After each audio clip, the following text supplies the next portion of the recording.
As the Russian assault into Ukraine shows no signs of abating, oil and gas prices are going up. The US president has announced the release of almost about 60 million barrels of oil to try and stabilize the global energy crisis.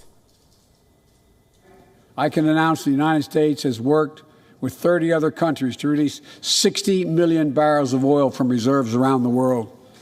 America will lead that effort, releasing 30 million barrels of our own strategic petroleum reserve.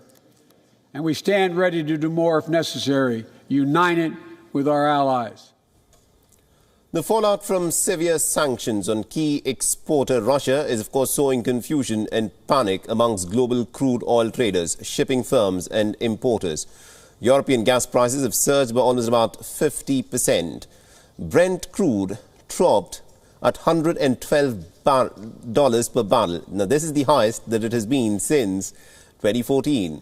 And this despite several developed nations planning to release about 60 million barrels of oil from their strategic petroleum reserves to try and cool off the price of oil. The surge in fuel prices is set to increase the inflationary pressures, which is already affecting the global economy. Russian oil exports account for almost about 8% of your global supplies. The Western nations have not imposed sanctions on energy-related exports directly. The United States traders are shunning Russian crude though, or at least that is what is being reported.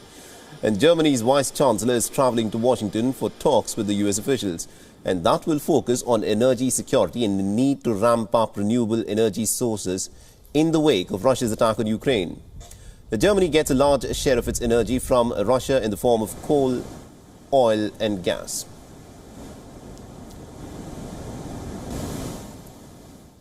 The WION's correspondent Susan Tehrani has been tracking the story very closely for us and has sent us this report. Listen in.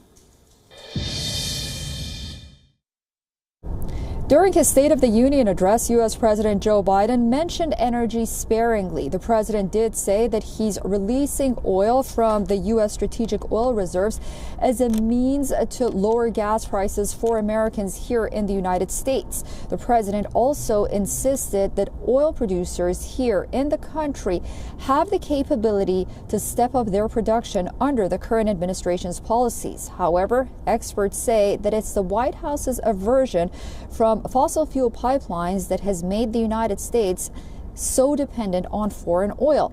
After all, back in 2019, the United States was energy independent.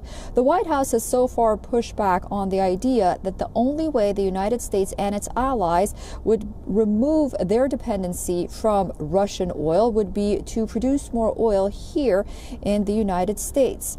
Jen Psaki, the White House press secretary, was recently asked about this, and she said the best way is to move away from oil altogether and look for other means of energy. However, many believe that economies cannot run on green energy if Europe is any indication.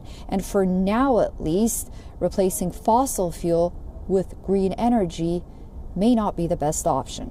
Susan Tehrani reporting from New York for WION. World is One. WION is now available in your country. Download the app now and get all the news on the move.